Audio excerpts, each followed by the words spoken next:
اعوذ باللہ من الشیطان اللعین الرجیم بسم اللہ الرحمن الرحیم الحمدللہ رب العالمین الصلاة والسلام علی سیدنا و نبینا و طبیب قلوبنا و شفیع ذنوبنا ابی الزہراء محمد المصطفیٰ وعلی اہل بیتہ الطیبین الطاہرین المعصومین لا سیما امامنا المنتظر والحجة الثانی عشر روحی وارواح العالمین لترا بمقدمہ الفداء اما بعد فقد قال اللہ تبارک و تعالی فی کلامہ المجید وفرقانہ الحمید بسم اللہ الرحمن الرحیم بقیت اللہ خیر لکم ان کنتم مومنین۔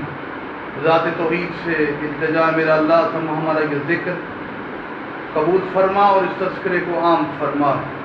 بقیت اللہ ٹی وی پہ بقیت اللہ کا تذکرہ سبسکرائب بھی کر لیں گے اس حوالے سے تاکہ معلومات پہنچیں۔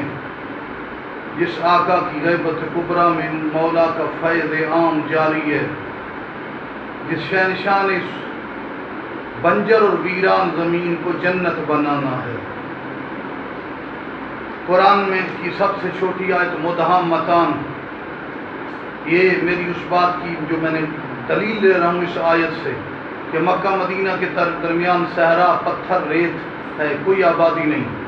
ظہور اطہار اور خروج انور مہدی کے بعد میرے آقا کے مقدس وجود سے مکہ اور مدینہ کا درمیان کا علاقہ، اس کی ظاہری ترجمہ تو کہیں کرتے مسلمان دو سبز باغ، اس جنت کے نہیں، اللہ کے گھر اور نانا کے گھر کے درمیانی علاقے کو جنت کا باغ اپنے ظہور اطہر اور خروج انور سے امام زمانہ کرے۔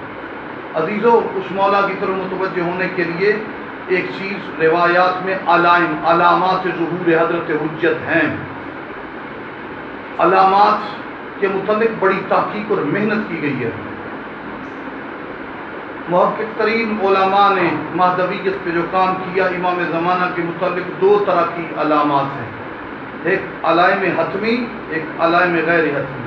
غیر حتمی علامات جو وہی ہوں گی تو صحیح عمومی طور پر، ظہور پر تاثیر آور جو علامات ہیں وہ حتمی ہیں، جن میں سے کچھ کا تذکرہ ہم نے کیا، اور کچھ کے تذکرے کے بعد میرے عزیزوں ان علائم حتمی میں سے سفیانی کا خروج، یمانی کا خروج، سروشی کا آذربائیجان سے خروج، سید حسنی کا خروج، اس کے علاوہ سجستانی کا خروج، اور سرکار امام زمانہ کے حوالے سے مشرق سے آگ کا بلند ہونا، صحرائے بیضاء کا دھنس جانا جس میں ایمان کا دشمن سفیانی اور اس کی فوج ختم ہو جائے گی، سجستانی کا ظاہر ہونا، سروشی اور سجستانی اور سفیانی یہ تینوں شکست کھائیں گے۔ اس کے بعد امام زمانہ علیہ السلام کے دور میں ہیرا اور کوفہ کے درمیان قتل و غارت ہونا، ہیرا شہر ہے عراق کا، اس کا اور کوفہ کے درمیان بہت بڑی قتل و غارت ہوگی۔ 60 آدمی دعوی نبوت کریں گے اس دوران میں، جھوٹے۔ بنی عباس کی حکومت کا زوال پہلے ہو چکا ہے، میں نے عرض کیا نا کچھ علائم ہو چکے ہیں، اور میں نے حتمی علامات بھی آپ کو بتا دی ہیں۔ اس کے ساتھ مروانیوں اور عباسیوں کی ایک اور جنگ ہونی ہے۔ کرکیسیہ کے مقام پر شدید قتل و غارت جو امویوں اور مروانیوں کے درمیان، ایک دفعہ پھر یہ خاندان ابھر پڑیں گے۔ کرکیسیہ میں اتنی قتل و غارت ہوگی کہ جانور پرندوں کا گوشت کھائیں گے۔ امام کے ظہور میں ایک اور چیز واضح میں آپ کو طور پر بتانا چاہتا ہوں، بہار الانوار اور میں موجود ہے، حق اور باطل کو جدا جدا چھانٹ کے علیحدہ کر دیا جائے گا۔ باطل جو مومنوں کی اولاد سے نسل سے منافق آنے وہ علیحدہ ہو جائیں گے، جو کافروں کی اولاد سے مومن آنا، قرآن میں نا کہ ہم زندوں سے مردہ اور مردوں سے زندہ نکالتے ہیں۔ ان مروانی اور عباسیوں کی قتل و غارت کے دوران ملتا ہے روایات میں دریائے فرات کا پانی خشک ہو جائے گا، جس سے سونے کا ایک پہاڑ نکلے گا، سونے کا پہاڑ جس پر بڑی لڑائی ہوگی، پانی ختم ہو جائے گا۔ اس کے بعد میرے عزیزو ان علائم کے ساتھ جو بڑی چیز ہے سفیانی کے بعد دجال کا خروج ہے. دجال کا نام سیاد ابن سعد، بعض روایات میں علیحدہ ایک لفظ دجال بھی لکھا گیا سیاد ابن سعد. یہ دونوں ایک ہی شخص کے نام ہیں. سیاد ابن سعد اس کا ماں باپ کی طرف سے رکھا ہوا نام ہے. دجال دج سے دھوکہ دینے والا، چونکہ یہ سب سے بڑا دھوکے باز ہوگا. حتیٰ کہ جب خدائی کا دعویٰ کرے گا جادو کے ذریعے سے لوگوں کو کہے گا کہ میں فلاں آدمی کو زندہ کرتا ہوں، پھونک مارے گئے تھوکے گا وہ آدمی گر جائے گا، لوگ سمجھیں گے یہ مر گیا، حالانکہ وہ بے ہوش ہوگا.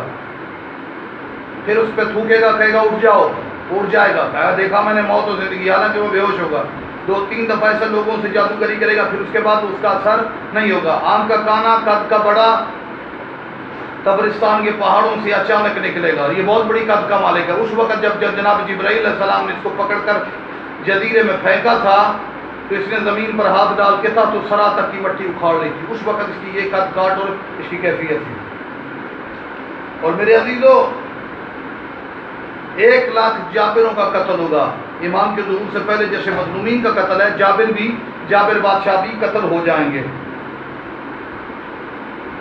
امام زمانہ علیہ السلام کبیر السن ہوں گے. لوگ سمجھیں گے امام بوڑھے ہیں، امام کی ایج تو زیادہ ہوگی. بعد میں روایات میں 30 سال، بعد میں 40 سال آپ کی مقدس ایج ہے. اور اس کے ساتھ امام کی آمد کے وقت ہی، ولادت کے وقت ہی ایک نور ہے جو ستون کی طرح آسمان کی طرف بلند ہے. اس نور کی لائٹ میں امام کے سامنے ہر چیز سامنے نظر آتی ہے. مومن امام کے ظہور سے اچانک خوش ہو جائیں گے. ہر ظہور سے پہلے جتنی اقوام ہیں اپنے زور لگا کے حکومتیں کر لیں گے. رسی ڈھیلی ہو جائے گی نا جتنا ستم ہے، پھر اس کے بعد جواب دیں. میرے عزیزو بھوک افلاس بہت زیادہ بڑھ جائے گی. دنیا کا ایک حصہ قتل و غارت، ایک حصہ وبا جیسے آج کرونا جاری ہے. امام کے متعلق روایات میں 40 سال کی کا بھی بیان ہے، اور میں نے 309 سال بھی، دونوں روایتیں ٹھیک ہیں. کچھ روایات کا تعلق آغاز حکومت سے کوفہ سے ہے، کچھ روایات کا تعلق جب پوری دنیا پہ امام کا تسلط ہوگا. پہلے امام کا تعلق حکومت کوفہ، دمشق، مکہ، بیت المقدس. امام کی فوج کی تعداد 2 کروڑ ہوگی جب پوری دنیا پر امام کا تسلط ہوگا. حضرت حجت کی علائم میں سے ہے کہ امام کے ظہور کے بعد ایک یاجوج ماجوج کی قوم نکلے گی جو دنیا کی اکثر لوگوں کو کھا لے گی. ہاتھیوں کو یہ لقمہ بنا کے کھائیں گے. امام کے وزیر اعظم، پرائم منسٹر، امام چونکہ ورلڈ کی سلطنت کے بادشاہ ہوں گے، امام کے وزیر اعظم حضرت عیسیٰ کی دعا سے نغف یا نقص نامی بیماری ہوگی جس سے یاجوج ماجوج مر جائیں گے. ہم منطق پڑھتے تھے نا، واجب الوجود اللہ، ممکن الوجود مخلوق. پھر ہم ایک لفظ پڑھتے تھے شاذ الوجود، پرندہ اوناقا ہے، یہ منطق میں ہم پڑھتے تھے. اس وقت اوناقا پرندہ آ کے ان کی لاشوں کو کھا کے زمین کو ان سے خالی کرے گا. تو آج علائم کے حوالے سے اتنا ہی گفتگو. اللہ کی ذات ہمیں لمحہ بلمحہ امام کے ذکر کی طرف متوجہ فرمائے. یا اللہ، یا محمد، یا علی، یا فاطمہ، یا ماضی ادرکنی ولا تہلکنی، نذیر کا حیث متجت ریکابی وضیف کا حیث کنت من البلاد یا صالی یا ابا صالی ارشدونا الی الطریق رحمکم اللہ. اللہم کل ولیک الحجت ابن الحسن صلواتک علیہ وعلی آبائی فی هذه الساعة وفی كل ساعة ولیا وحافظا وقائدا وناصرا ودلیلا معینا حتى نسكن أرضك توا وتمتع فيها طويلا. اللهم اجعل على ظهور الإمام المهدي بحق حجاب الزينب، اجل في فرج مولانا صاحب الزمان بحق فاطمة الزهراء.